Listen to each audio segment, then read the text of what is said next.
ಶ್ರೀ ಗುರುಭ್ಯೋ ನಮಃ. 5ನೇ ಅಧ್ಯಾಯ ಅರ್ಧಕ್ಕೆ ನಿಂತ ಕಾರಣ. ಶ್ರೀ ಸಾಯಿಬಾಬಾನಲ್ಲಿ ಮತ್ತೊಮ್ಮೆ ಪ್ರಾರ್ಥಿಸುತ್ತಾ, ಎಲ್ಲರಿಗೂ ಈ ಕಥೆ ಕೇಳಿಸಿಕೊಳ್ಳುವವರಿಗೂ ಎಲ್ಲ ಜನ್ಮದಲ್ಲಿ ಬಂದಿರುವ ಎಲ್ಲ ಕಷ್ಟಗಳು ಕರಗಿ ಹೋಗಲಿ ಎಂದು ಸದ್ಗುರು ಸಾಯಿನಾಥರಲ್ಲಿ ಪ್ರಾರ್ಥಿಸುತ್ತಾ, ಶ್ರೀ ಸಾಯಿರಾಮ್. ಬಾಯಿ ಕೃಷ್ಣಾಜಿಯವರು ಮೊದಲು ಅಕ್ಕಲಕೋಟೆ ಮಹಾರಾಜರ ಭಕ್ತರಾಗಿದ್ದರು.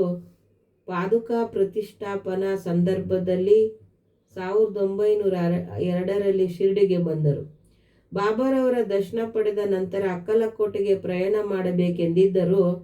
ಹೊರಡಲು ಬಾಬಾರವರ ಅನುಮತಿ ಬೇಡಿದರು.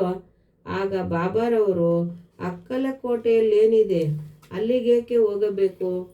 ಅಲ್ಲಿಯ ಮಹಾರಾಜನು ನಾನೇ ಇಲ್ಲಿದ್ದೇನೆ ಎಂದರು. ಇದನ್ನು ಕೇಳಿ ಬಾಯಿ ಕೃಷ್ಣಾಜಿಯವರು ಅಕ್ಕಲಕೋಟೆಗೆ ಹೋಗಲೇ ಇಲ್ಲ. ನಂತರ ಅವರು ಶಿರ್ಡಿಗೆ ಆಗಾಗ್ಗೆ ಬಂದು ಹೋಗುತ್ತಿದ್ದರು. ಶ್ರೀ ಬಿ ವಿ ದೇವರವರು ಶ್ರೀ ಹೇಮಾಡ ಪಂತರವರಿಗೆ ಈ ವಿಷಯ ತಿಳಿಸಿರಲಿಲ್ಲವೆಂದು ತೋರುತ್ತದೆ. ಹಾಗೆ ತಿಳಿಸಿದ್ದ ಪಕ್ಷದಲ್ಲಿ ಸಚ್ಚರಿತೆಯಲ್ಲಿ ಹೇಮಾಡ ಪಂತರು ಈ ವಿಷಯವನ್ನು ನಮೂದಿಸದೇ ಇರುತ್ತಿರಲಿಲ್ಲ. ಹಾಗೆಯೇ ಮುಂದುವರೆದು ಮೊಹಿದ್ದೀನ್ ತಾಂಬೋಳಿಯವರೊಡನೆ ಕುಸ್ತಿ ಮತ್ತು ಅವರ ಜೀವನದಲ್ಲಿ ಬದಲಾವಣೆ ಹೇಗೆ ಎಂಬುದನ್ನು ಈಗ ತಿಳಿಯೋಣ. ಶಿರ್ಡಿಯಲ್ಲಿ ಮೊಹಿದ್ದೀನ್ ತಾಂಬೋಳಿ ಎಂಬ ಜಟ್ಟಿ ಇದ್ದನು. ಕೆಲವು ವಿಷಯಗಳಲ್ಲಿ ಬಾಬಾರವರಿಗೂ ಅವನಿಗೂ ಒಮ್ಮತವಾಗದೆ ಇಬ್ಬರು ಕುಸ್ತಿ ಮಾಡಿದರು. ಬಾಬಾರವರು ಸೋತರು. ಅಂದಿನಿಂದ ಬಾಬಾರವರು ತಮ್ಮ ದೈನಂದಿನ ಉಡುಪನ್ನು ಬದಲಾಯಿಸಿದರು. ಒಂದು ನಿಲುವಂಗಿಯನ್ನು ಧರಿಸಿ ತಲೆಗೆ ಬಟ್ಟೆ ಸುತ್ತಿದರು. ಯಾವಾಗಲೂ ತೃಪ್ತಿಯಿಂದ ಇರುತ್ತಿದ್ದರು. ಯಾವಾಗಲೂ ದೊರೆತನಕ್ಕಿಂತ ಬಡತನವೇ ಮೇಲು. ದೇವರು ಯಾವಾಗಲೂ ಬಡವರ ಸಹೋದರನಾಗಿರುತ್ತಾನೆ ಎನ್ನುತ್ತಿದ್ದರು. ಗಂಗಾಗೀರ ಸಹ ಮೊದಲು ಕುಸ್ತಿ ಜಟ್ಟಿಯಾಗಿದ್ದರು. ಇದೇ ತರಹದ ಭಾವನೆ ಅವರಲ್ಲಿಯೂ ಮೂಡಿ ಸಂಸಾರವನ್ನು ತ್ಯಜಿಸಿ ಸ್ವಾನುಭವ ಪಡೆಯುವ ಲೋಸುಗ ಈ ರೀತಿ ಪರಿವರ್ತನೆಯಾಗಿ ಪುಣದಾಂಬೆ ನದಿಯ ದಡದಲ್ಲಿ ಮಠವನ್ನು ಸ್ಥಾಪಿಸಿ ಶಿಷ್ಯರೊಡನೆ ಅವರು ವಾಸಿಸುತ್ತಿದ್ದರು. ಮೊದಲು ಬಾಬಾರವರು ವಿಶೇಷವಾಗಿ ಜನರೊಡನೆ ಸೇರುವುದಾಗಲಿ ಮಾತನಾಡುವುದಾಗಲಿ ಮಾಡುತ್ತಿರಲಿಲ್ಲ. ಪ್ರಶ್ನಿಸಿದಾಗ ಮಾತ್ರ ಉತ್ತರ ಕೊಡುತ್ತಿದ್ದರು. ಬೆಳಗ್ಗೆ ಬೇವಿನ ಮರದ ಹತ್ತಿರವೂ, ಕೆಲವು ಸಾರಿ ಹಳ್ಳಿಯ ಹಳ್ಳದ ಸಮೀಪದಲ್ಲಿದ್ದ ಬಾಬುಲ ಮರದ ನೆರಳಿನಲ್ಲಿಯೂ ಕುಳಿತು ಕಾಲ ಕಳೆಯುತ್ತಿದ್ದರು. ಮಧ್ಯಾಹ್ನದ ಹೊತ್ತು ಕೆಲವು ದಿನ ನೀಮಂಗಾವಕ್ಕೆ ಹೋಗುತ್ತಿದ್ದರು. ಅಲ್ಲಿ ತ್ರಿಂಬಕಜಿ ಡೇಂಗಳೆಯವರ ಮನೆಗೆ ಹೋಗುತ್ತಿದ್ದರು. ಬಾಬಾರವರು ಬಾಬಾ ಸಾಹೇಬರಲ್ಲಿ ಬಹಳ ಪ್ರೀತಿ ಇಟ್ಟಿದ್ದರು. ಅವರ ಕಿರಿಯ ಸಹೋದರರಾದ ನಾನಾ ಸಾಹೇಬರಿಗೆ 2ನೇ ಮದುವೆಯಾದರೂ ಸಹ ಸಂತಾನ ಪ್ರಾಪ್ತಿ ಇರಲಿಲ್ಲ. ಬಾಬಾ ಸಾಹೇಬರು ಬಾಬಾರವರ ದರ್ಶನ ಪಡೆಯುವಂತೆ ತಮ್ಮ ಸಹೋದರರನ್ನು ಕೇಳಿಕೊಂಡರು. ಬಾಬಾರವರು ದರ್ಶನ ಲಾಭದಿಂದ ಮತ್ತು ಕೃಪೆಯಿಂದ ಅವರಿಗೆ ಪುತ್ರ ಸಂತಾನವಾಯಿತು. ಅಂದಿನಿಂದ ಬಾಬಾರವರನ್ನು ಕಾಣಲು ಅನೇಕ ಜನರು ಬರಲು ಪ್ರಾರಂಭಿಸಿದರು. ಅವರ ಕೀರ್ತಿಯು ಅಹಮದಾನಗರವನ್ನು ಮುಟ್ಟಿತು. ಆಗ ನಾನಾ ಸಾಹೇಬ ಚಂದೋರಕರ ಮತ್ತು ಕೇಶವ ಚಿದಂಬರ ಮುಂತಾದವರು ಶಿರ್ಡಿಗೆ ಬರುವಂತಾಯಿತು. ಹಗಲಿನಲ್ಲಿ ಬಾಬಾರವರನ್ನು ಭಕ್ತರು ಎಡಬಿಡದೆ ಮುತ್ತಿಕೊಳ್ಳುತ್ತಿದ್ದರು. ರಾತ್ರಿ ಹೊತ್ತು ಅವರು ದ್ವಾರಕಾಮಯಿಯಲ್ಲಿ ನಿದ್ರಿಸುತ್ತಿದ್ದರು. ಬಾಬಾರವರ ಆಗಿನ ಆಸ್ತಿ ಎಂದರೆ ಉಕ್ಕ ಸೇದುವ ಚಿಲುಮೆ, ನಿಲುವಂಗಿ, ಒಂದು ತಗಡಿನ ಪಾತ್ರೆ, ಒಂದು ಕೋಲು, ಒಂದು ಬಟ್ಟೆಯನ್ನು ತಲೆಗೆ ಕಟ್ಟಿದ ನಂತರ ಅದರ ಕೊನೆಯ ಸುತ್ತಿ ಹಿಂದಿನಿಂದ ಎಡಭಾಗದ ಕಿವಿಯ ಮೇಲೆ ಇಳಿಯಬಿಡುತ್ತಿದ್ದರು. ಗೋಣೆ ಚೀಲವೇ ಅವರ ಆಸನವಾಗಿತ್ತು. ಚಳಿಯಾದಾಗ ಮಾತ್ರ ದಕ್ಷಿಣದ ಕಡೆಗೆ ಮುಖ ಮಾಡಿಕೊಂಡು ದುನಿ ಅಂದರೆ ಕುಂಡಿಯ ಮೇಲೆ ಅಂದರೆ ಮುಂದೆ ಕುಂಡವನ್ನು ಉರಿಯುತ್ತಿರುವ ಅದರ ಮುಂದೆ ಕುಳಿತುಕೊಳ್ಳುತ್ತಿದ್ದರು. ಈ ದುನಿಯಾದಲ್ಲಿ ತಮ್ಮ ಅಹಂಕಾರ ತಮ್ಮ ಅಹಂಕಾರ, ಮೋಹ ಮುಂತಾದವುಗಳನ್ನು ಕಾಣಿಕೆಯಾಗಿ ಅರ್ಪಿಸಿದ್ದರು. ಕಾಲಿಗೆ ಪಾದರಕ್ಷೆಗಳನ್ನು ಉಪಯೋಗಿಸುತ್ತಿರಲಿಲ್ಲ. ಅವರಿದ್ದ ಮಸೀದಿ ದ್ವಾರಕಾಮಯಿಯಾಗಿ 1912ರಲ್ಲಿ ಪರಿವರ್ತನೆ ಹೊಂದಿತು. ಹಾಗೆಯೇ ನೀರನ್ನು ಎಣ್ಣೆಯಾಗಿ ಪರಿವರ್ತಿಸುವುದು ಹೇಗೆ? ಬಾಬಾರವರು ತಮಗೆಲ್ಲ ತಿಳಿದಂತೆ ಎಣ್ಣೆ ಇಲ್ಲದ ಸಮಯದಲ್ಲಿ ನೀರನ್ನು ಹಾಕಿ ಬತ್ತಿ ಹಚ್ಚಿಸಿದರು. ಅದರ ಬಗ್ಗೆ ಈಗ ತಿಳಿಯೋಣ. ಸಾಯಿಬಾಬಾರವರಿಗೆ ದೀಪಗಳೆಂದರೆ ಬಹಳ ಆನಂದ. ಆದ್ದರಿಂದ ಅವರು ಪ್ರತಿ ಅಂಗಡಿಯ ಬಾಗಿಲಿಗೂ ಹೋಗಿ ಎಣ್ಣೆಯನ್ನು ಭಿಕ್ಷೆ ಬೇಡಿ ತಂದು ದ್ವಾರಕಾಮಯಿ ಮತ್ತು ದೇವಸ್ಥಾನದಲ್ಲಿ ದೀಪಗಳನ್ನು ಹಚ್ಚಿ ರಾತ್ರಿಯೆಲ್ಲ ಉರಿಸುತ್ತಿದ್ದರು. ಈ ರೀತಿ ಕೆಲವು ಕಾಲ ನಡೆಯಿತು.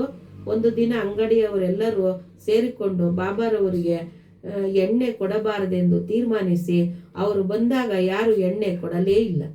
ಬಾಬಾರವರು ರಿಕ್ತ ಹಸ್ತದಿಂದ ಹಿಂದಿರುಗಿದರು. ಯಾವ ಅನುಮಾನವೂ ಇಲ್ಲದೆ ಬರೀ ಬತ್ತಿಯನ್ನೇ ಪಣತಿಯಲ್ಲಿಟ್ಟು ತಗಡಿನ ಪಾತ್ರೆಯಲ್ಲಿದ್ದ ಸ್ವಲ್ಪ ಎಣ್ಣೆ ನೀರು ಬೆರೆಸಿ ಅದನ್ನು ಕುಡಿದರು. ನಂತರ ನೀರನ್ನು ಎಲ್ಲ ಪಣತಿಯಲ್ಲಿ ಹಾಕಿ ಬಿಟ್ಟು ದೀಪಗಳನ್ನು ಹಚ್ಚಿದರು. ರಾತ್ರಿಯೆಲ್ಲ ಪಣತಿಗಳು ಆಕಾಶಮಾನವಾಗಿ ಉರಿಯತೊಡಗಿದವು. ಇದನ್ನು ನೋಡಿದ ವರ್ತಕರು ಬಾಬಾರವರಲ್ಲಿ ಬಂದು ಕ್ಷಮೆ ಬೇಡಿದರು. ಬಾಬಾರವರು ಅವರನ್ನು ಕ್ಷಮಿಸಿ ಇನ್ನು ಮುಂದೆ ಸತ್ಯತನದಿಂದ ನಡೆಯಿರಿ ಎಂದು ಉಪದೇಶ ಮಾಡಿ ಕಳಿಸಿದರು. ಅಂದರೆ ಎಷ್ಟು ಸತ್ಯವನ್ನು ಸಾಯಿಬಾಬಾರವರು ಎಲ್ಲರಿಗೂ ತೋರಿಸಿದ್ದಾರೆ. ಅವರ ಕಾಲದಲ್ಲಿ ಎಂತಹ ವ್ಯಕ್ತಿಗಳಿದ್ದರು, ಅವರನ್ನು ಎಷ್ಟು ಪರೀಕ್ಷೆ ಮಾಡುತ್ತಿದ್ದರು ಎಂಬುದು ನಾವು ಇದರಿಂದ ತಿಳಿಯಬಹುದಾಗಿದೆ. ಅದೇ ರೀತಿಯಾಗಿ ಕಪಟ ಗುರು ಜೌಹರ ಅಲಿ ಅಂತ ಇವರು ಬಗ್ಗೆ ಕುಸ್ತಿ ಘಟನೆ ಜರುಗಿದ 5 ವರ್ಷಗಳ ನಂತರ ಅಹಮದನಗರದಿಂದ ಜೌಹರ ಅಲಿ ಎಂಬ ಫಕೀರನು ತನ್ನ ಶಿಷ್ಯದ ವೃಂದದೊಡನೆ ಶಿರ್ಡಿಗೆ ಬಂದು ಅಲ್ಲಿ ವೀರಭದ್ರ ಸ್ವಾಮಿ ದೇವಸ್ಥಾನದ ಹತ್ತಿರದಲ್ಲಿದ್ದ ದೊಡ್ಡ ಕೊಠಡಿಯೊಂದರಲ್ಲಿ ಬಿಡಾರ ಮಾಡಿದನು. ಅವನು ಒಳ್ಳೆಯ ವಿದ್ವಾಂಸನಾಗಿದ್ದನು. ತನ್ನ ಮಧುರವಾದ ಕಂಠದಿಂದ ಕುರಾಣವೆಲ್ಲವನ್ನು ಕಂಠಪಟ ಹಾಗೆ ಹೇಳುತ್ತಿದ್ದನು. ಹಳ್ಳಿಯ ಜನರೆಲ್ಲರೂ ಅವನನ್ನು ಗೌರವಿಸತೊಡಗಿದರು. ಜನರ ಸಹಾಯದಿಂದ ವೀರಭದ್ರ ಸ್ವಾಮಿ ದೇವಸ್ಥಾನದ ಎದುರಿನಲ್ಲಿ ಈದಗ ಅಂದರೆ ಮಹಮ್ಮದೀಯರು ಎದುರಿನಲ್ಲಿ ಕುಳಿತು ಪ್ರಾರ್ಥನೆ ಮಾಡುವ ಒಂದು ಗೋಡೆಯನ್ನು ನಾವು ಈದಗ ಎಂದು ಕಟ್ಟಲು ಪ್ರಯತ್ನ ಪಟ್ಟರು. ಈ ವಿಷಯದಲ್ಲಿ ಕೆಲವರೊಡನೆ ಮನಸ್ತಾಪವಾದ್ದರಿಂದ ಅವನು ಶಿರ್ಡಿಯನ್ನು ಬಿಟ್ಟು ರಹತಾಕ್ಕೆ ಹೋಗಿ ನೆಲೆಸಬೇಕಾಯಿತು. ಆಗಾಗ್ಗೆ ಅವನು ಶಿರ್ಡಿಗೆ ಬಂದು ಬಾಬಾರವರೊಡನೆ ಮಸೀದಿಯಲ್ಲಿ ತಂಗುತ್ತಿದ್ದನು. ಜನರು ಇದನ್ನು ನೋಡಿ ಬಾಬಾ ಅವನ ಶಿಷ್ಯನೆಂದು ಭಾವಿಸಿದರು. ಆದರೆ ಅವರಿಗದು ಆಕ್ಷೇಪಣೀಯವಾಗಿ ಕಂಡು ಬರಲಿಲ್ಲ. ನಂತರ ಗುರು ಮತ್ತು ಶಿಷ್ಯರಿಬ್ಬರಿಗೂ ರಹತಾಕ್ಕೆ ಹೋಗಿ ನೆಲೆಸಬೇಕೆಂದು ತೀರ್ಮಾನಿಸಿದರು. ಗುರುವಿಗೆ ಶಿಷ್ಯನ ಯೋಗ್ಯತೆ ತಿಳಿದಿರಲಿಲ್ಲ, ಆದರೆ ಶಿಷ್ಯನಿಗೆ ಮಾತ್ರ ಗುರುವಿನ ಯೋಗ್ಯತೆ ತಿಳಿದಿತ್ತು. ಆದರೂ ಶಿಷ್ಯನು ಅವರನ್ನು ಕೀಳಾಗಿ ಕಾಣುತ್ತಿರಲಿಲ್ಲ. ಶಿಷ್ಯನು ಗುರುವಿನ ಕೆಲಸಗಳನ್ನು ಅತೀ ಜಾಗರೂಕತೆಯಿಂದ ವೀಕ್ಷಿಸುತ್ತಿದ್ದನು. ಶಿಷ್ಯನು ಅನೇಕ ಸಲ ರಹತಾಕ್ಕೆ ಹೋಗುತ್ತಿದ್ದನು. ಅವರ ಮುಖ್ಯ ಸ್ಥಾನ ರಹತ ಆಗಿತ್ತು. ಶಿರ್ಡಿಯ ಬಾಬಾರವರ ಭಕ್ತರಿಗೆ ಇದು ಸಮ್ಮತವಾಗಿರಲಿಲ್ಲ. ಆದ್ದರಿಂದ ಅವರೆಲ್ಲರೂ ಬಾಬಾರವರಲ್ಲಿಗೆ ಗುಂಪು ಕಟ್ಟಿಕೊಂಡು ಹೊರಟರು. ಬಾಬಾ ಅವರನ್ನು ಈದಗ ಹತ್ತಿರ ಸಂದರ್ಶಿಸಿದಾಗ ಅವರು, ನನ್ನ ಫಕೀರನು ಬಹಳ ಕೋಪಿಷ್ಟ, ಅವನು ಬರುವುದರೊಳಗಾಗಿ ಹಿಂದಿರುಗಿ ಅಷ್ಟು ಹೊತ್ತಿಗೆ ಫಕೀರನು ಹಿಂದಿರುಗಿದನು. ಮಾತುಕತೆಗಳಾದವು. ಆಗ ಗುರು ಮತ್ತು ಚೇಲ ಇಬ್ಬರು ಶಿರ್ಡಿಗೆ ಹಿಂದಿರುಗಬೇಕೆಂದು ತೀರ್ಮಾನವಾಯಿತು. ಆದ್ದರಿಂದ ಇಬ್ಬರು ಶಿರ್ಡಿಗೆ ಹಿಂದಿರುಗಿದರು. ಕೆಲವು ದಿನಗಳ ನಂತರ ಶಿರ್ಡಿಯ ದೇವಿದಾಸ ಎಂಬುವನಿಂದ ಫಕೀರನು ಸೋಲಿಸಲ್ಪಟ್ಟು ಶಿರ್ಡಿಯನ್ನು ಬಿಟ್ಟು ಓಡಿದನು. ಬಿಜಾಪುರಕ್ಕೆ ಹೋಗಿ ಕೆಲವು ಕಾಲ ಆದ ನಂತರ ಶಿರ್ಡಿಗೆ ಬಂದು ಬಾಬಾರವರ ಮುಂದೆ ಧ್ಯಾನ ಮಾಡತೊಡಗಿದನು. ನಾನು ಗುರು, ಬಾಬಾರವರು ನನ್ನ ಶಿಷ್ಯ ಎಂಬ ದುರಾಭಿಮಾನವು ಫಕೀರನನ್ನು ಬಿಟ್ಟು ಓಡಿತು. ನನ್ನ ಕೃತ್ಯಕ್ಕೆ ಪಶ್ಚಾತ್ತಾಪ ಪಟ್ಟುಕೊಂಡನು. ಬಾಬಾರವರು ಅವನನ್ನು ಪ್ರೀತಿ, ವಿಶ್ವಾಸ ಮತ್ತು ಗೌರವಗಳಿಂದ ಸತ್ಕರಿಸಿದರು. ಈ ಕಥೆಯಲ್ಲಿ ಬಾಬಾರವರು ಮನುಷ್ಯನನ್ನು ತನ್ನ ಅಹಂಕಾರವನ್ನು ಹೇಗೆ ತೊರೆಯಬಹುದೆಂಬುದನ್ನು ನಿದರ್ಶಿಸಿದ್ದಾರೆ. ಈ ಕಥೆಯು ಬಾಬಾರವರ ಭಕ್ತ ಮಾಳ್ಸಾಪತಿಯವರಿಂದ ಗೊತ್ತಾಗಿದೆ. ಮುಂದಿನ ಅಧ್ಯಾಯದಲ್ಲಿ ಶ್ರೀ ರಾಮನವಮಿಯ ಸಮಾರಂಭ, ದ್ವಾರಕಾಮಯಿ ಇದ್ದ ರೀತಿ, ಅದರ ಪುನರುದ್ಧಾನ ಇತ್ಯಾದಿ ವಿಷಯಗಳನ್ನು ವಿವರಿಸುತ್ತೇನೆ. ಸಾಯಿ ಪ್ರಣಾಮ್, ಸಾಯಿರಾಮ್. ಎಲ್ಲರಿಗೂ ಸದ್ಗುರು ಸಾಯಿನಾಥ ಎಲ್ಲರಿಗೂ ಸಹ ಆರೋಗ್ಯ, ನೆಮ್ಮದಿ, ಆಯಸ್ಸು ಎಲ್ಲ ನೀಡಲಿ ಎಂದು ಬೇಡುತ್ತಾ ಈ ಒಂದು ಕತೆ ಇಲ್ಲಿಗೆ 5ನೇ ಹಂತವನ್ನು ಮುಗಿಸಿ ಮುಂದುವರಿಯುತ್ತದೆ. 6ನೇ ಅಧ್ಯಯನವನ್ನು ಮುಂದಿನ ಒಂದು ವಿಡಿಯೋದಲ್ಲಿ ನಾನು ನಿಮಗೆ ತಿಳಿಸುತ್ತೇನೆ.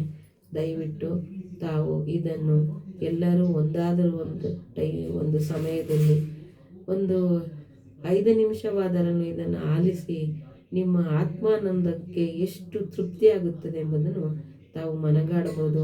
ಇದರಿಂದ ನನಗೆ ಅನೇಕ ಆತ್ಮದ ಒಂದು ಅಭಿಮಾನ ತುಂಬಿ ನನ್ನಲ್ಲಿ ಇರ್ತಕ್ಕಂಥ ಎಲ್ಲ ಒಂದು ಕೆಟ್ಟ ದುರಾಭಿಮಾನಗಳು ಅಂದರೆ ದುರಾಲೋಚನೆಗಳನ್ನು ದೂರ ಮಾಡಿಕೊಂಡಿದೆ. ಹಾಗೆಯೇ ಎಲ್ಲ ಸರ್ವ ಸಮಾನರು, ಎಲ್ಲರೂ ಸಮಾನರು, ಎಲ್ಲರಿಗೂ ಭಗವಂತನೊಬ್ಬನೇ, ಭಗವಂತನಿಲ್ಲದೆ ನಾವೇನು ಸಾಧನೆ ಮಾಡಲು ಸಾಧ್ಯವಿಲ್ಲ. ಅಂತಹ ಒಂದು ಮನಸ್ಸು ನನಗೆ ದೇವರು ಬೆಳೆಸಿದ್ದಾನೆ. ಅದನ್ನು ತಾವು ಸಹ ಈ ಒಂದು ಸಾಯಿನಾಥನ ಸಚ್ಚರಿತೆಯಿಂದ ತಮಗೆ ಬರಲಿ. ನೀವು ಸಹ ಈ ರೀತಿಯಾಗಿ ಓದಿ ಪ್ರತಿಯೊಬ್ಬರಿಗೂ ನಿಮ್ಮ ಕತೆ ಓದುವಂತೆ ಆಗಲಿ. ನನಗೂ ತಾವು ಸಬ್ಸ್ಕ್ರೈಬ್ ಮಾಡಿಕೊಂಡು ಒಂದು ಲೈಕನ್ನು ಕೊಡಿ. ನಾನು ಇದನ್ನು ಮುಂದುವರಿಸುತ್ತೇನೆ. ತಮ್ಮೆಲ್ಲರಿಗೂ ಈ ಒಂದು ದಿನದ ಶುಭಾಶಯಗಳು ಅಥವಾ ಶುಭ ಸಂಜೆಯ ನಮನಗಳನ್ನು ತಿಳಿಸುತ್ತಾ ಈ ಅಧ್ಯಾಯವನ್ನು ಮುಗಿಸುತ್ತಿದ್ದೇನೆ. ಸಾಯಿ ಪ್ರಣವ್, ಸಾಯಿರಾಮ್. ಧನ್ಯೋಸ್ಮಿ.